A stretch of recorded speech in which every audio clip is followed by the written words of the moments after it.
Hello everyone, I hope you're having a wonderful day. Today, we're going to explore a truly heartwarming chapter in the story of Jack and Tu Tien. A peaceful evening after all the storms, when they finally find joy again through something as simple and beautiful as cooking and sharing dinner together. If you enjoy emotional family stories filled with love, hope, and resilience, don't forget to subscribe to our channel so you won't miss the next episodes. And please, tell us in the comments where you're watching from and how this story makes you feel. Your thoughts mean so much to us. The faint scent of charcoal drifted softly through the air, wrapping the small kitchen in a familiar warmth. Tu Tien stood by the clay grill, her hands steady yet graceful as she brushed marinade over the chicken skewers. Her face glowed beneath the flickering firelight, a mix of calm and quiet reflection. For the first time after so many storms, both in life and weather, the house felt alive again. The wind outside had calmed, leaving only the soft patter of rain on the roof. Jack entered the kitchen, sleeves rolled up, his eyes filled with both relief and admiration. "I got this new grill because I remember how much you love grilled food," he said, setting the equipment down beside her. His voice carried that familiar warmth, the kind that could chase away the last traces of fear. Tu Tien turned to him, her lips curving into a gentle smile. "You remembered that? You really do pay attention," she said, her tone light, teasing. He chuckled, scratching the back of his neck. "How could I forget? That was one of our first meals together. The fish with cassava leaves, remember?" Her laughter came softly, the kind that ripples through silence like sunlight through clouds. "Yes," she said, her eyes distant with memory. "I bought some cassava leaves today. Maybe we can make it again soon."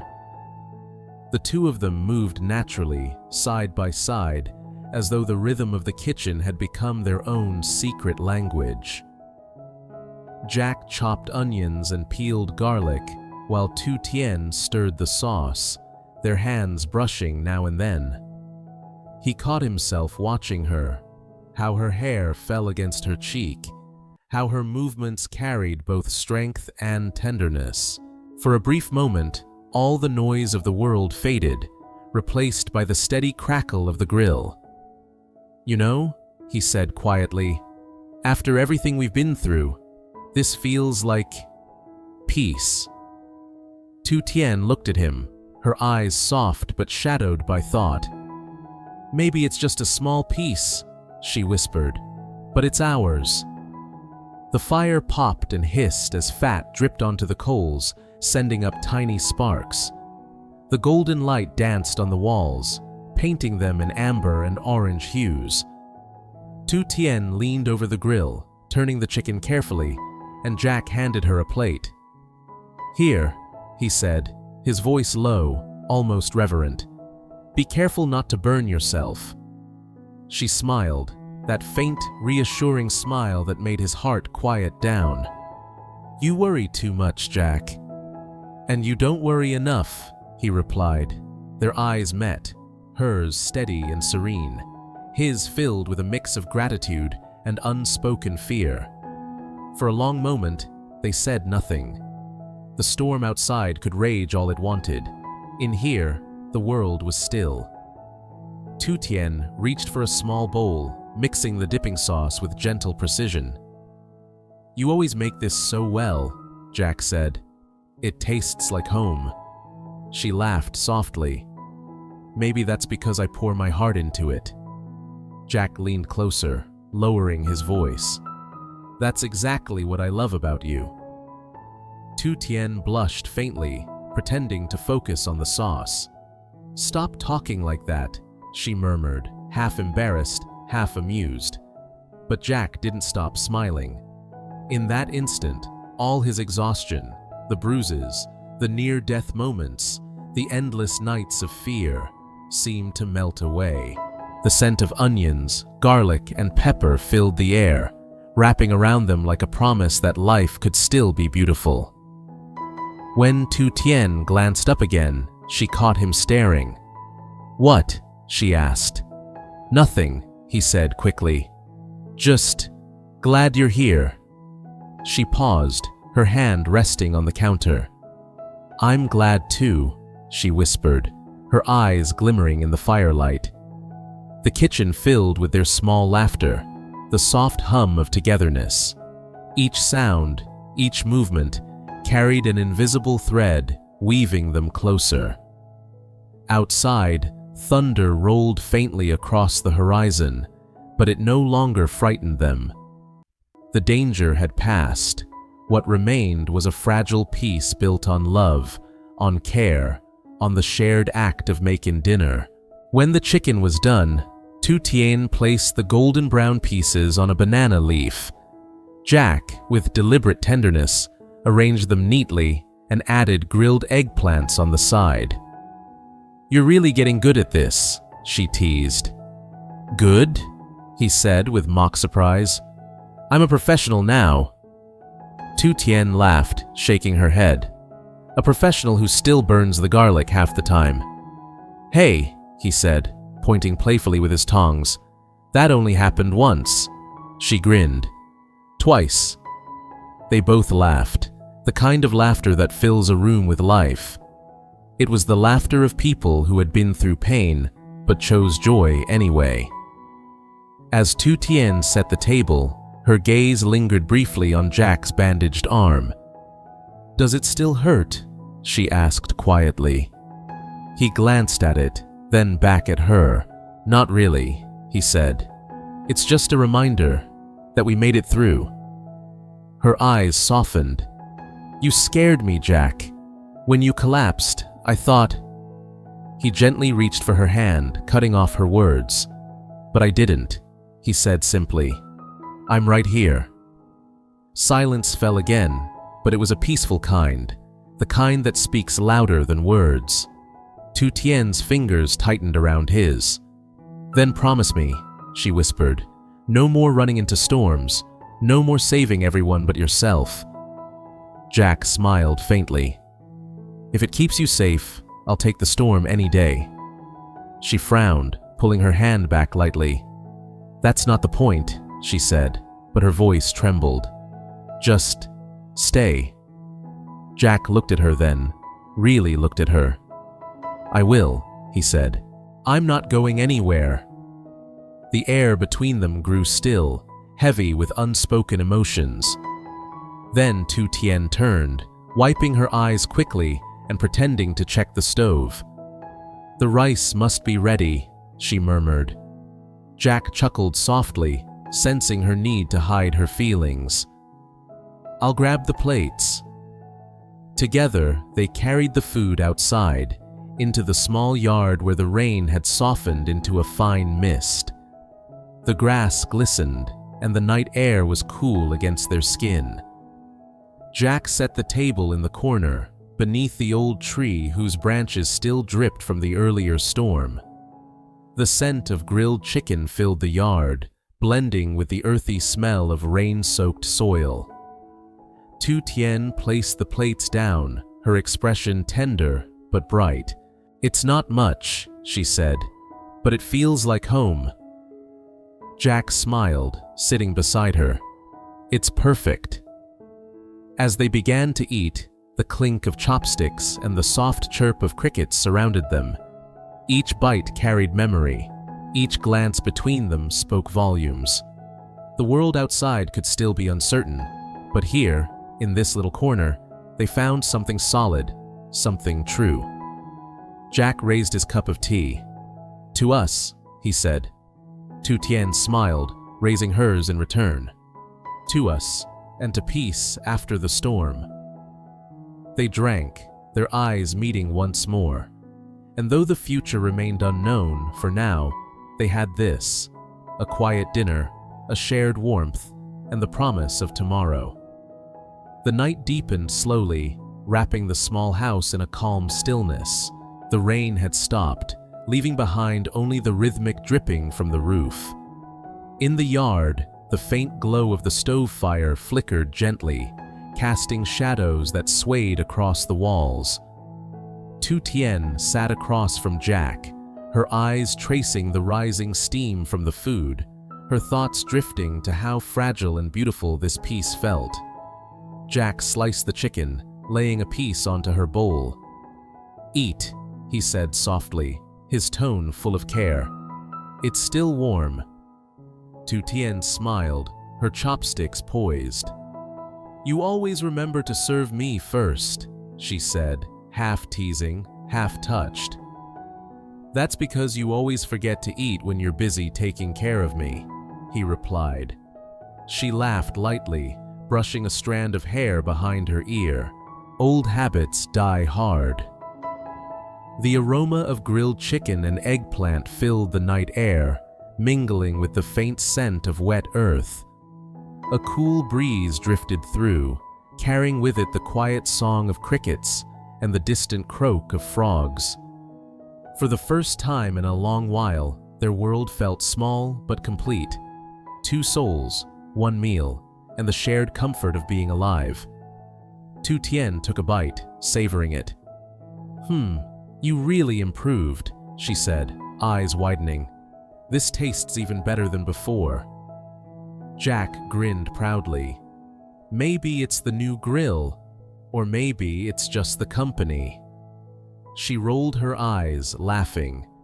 "You and your words." As they ate, memories began to surface, gentle and unhurried. They talked about the days in their abandoned house, when the roof leaked and they had to light candles during storms.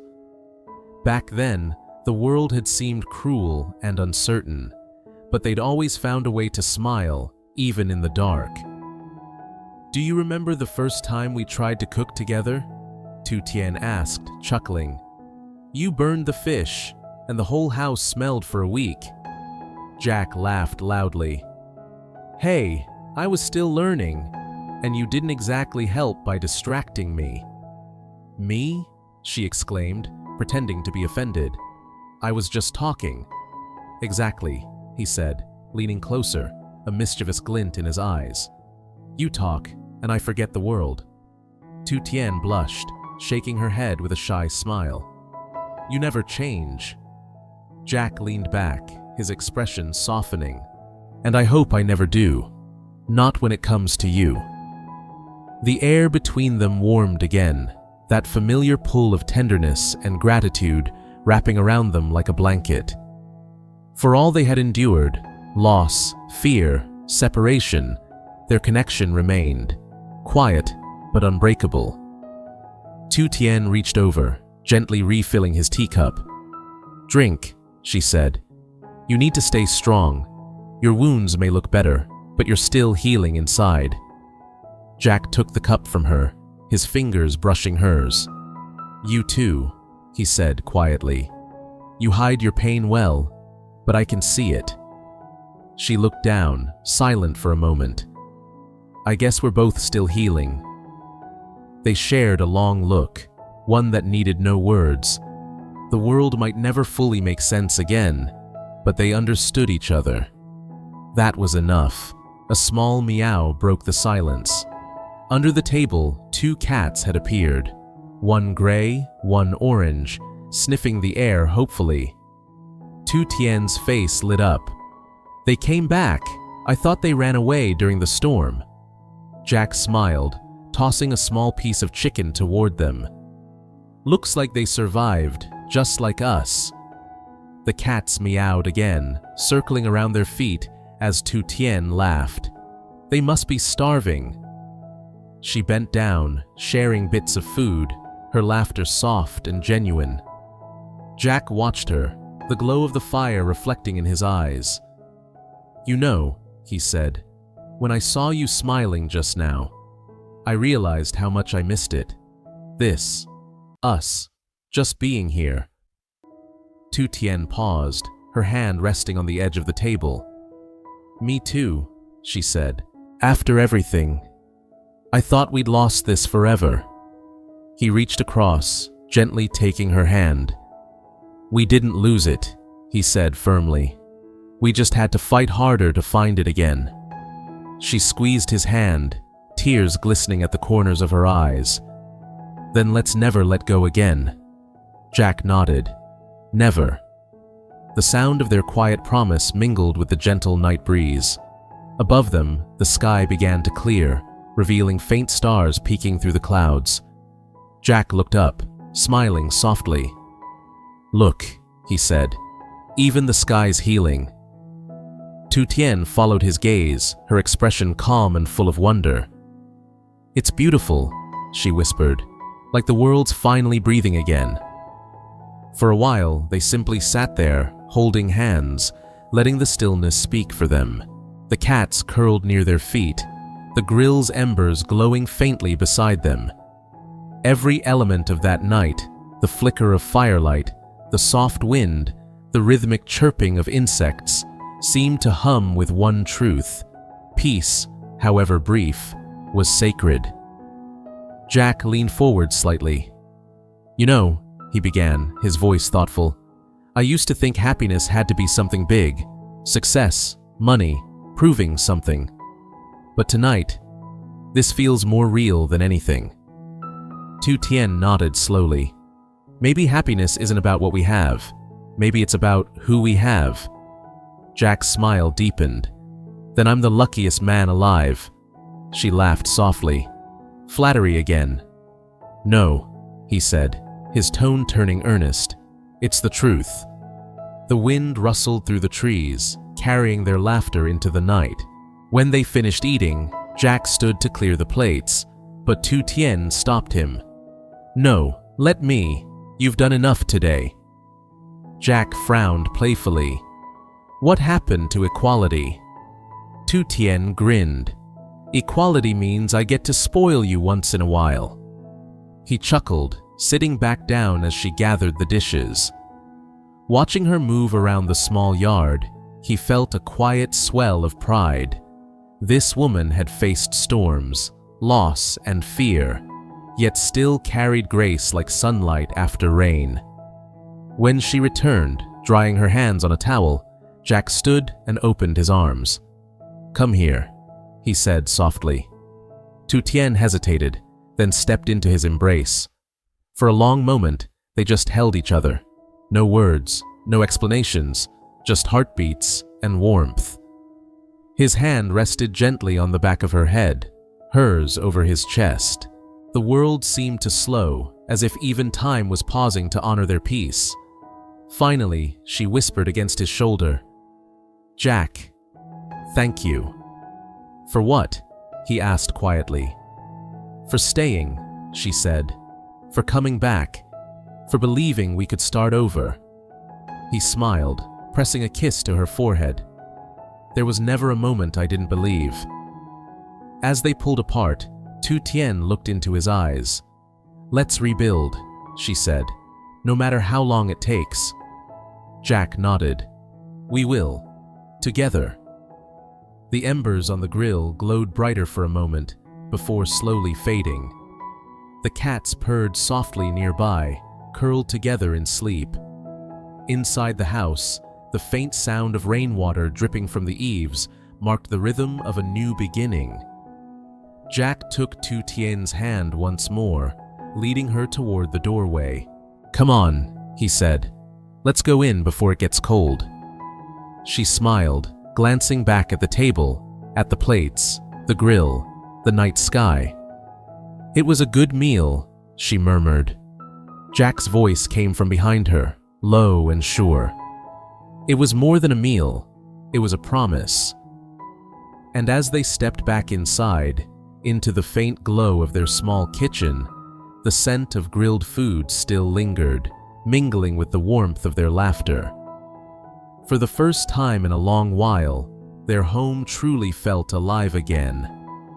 The storm had passed. What remained was peace, love, and the quiet determination to hold on to it, no matter what tomorrow might bring.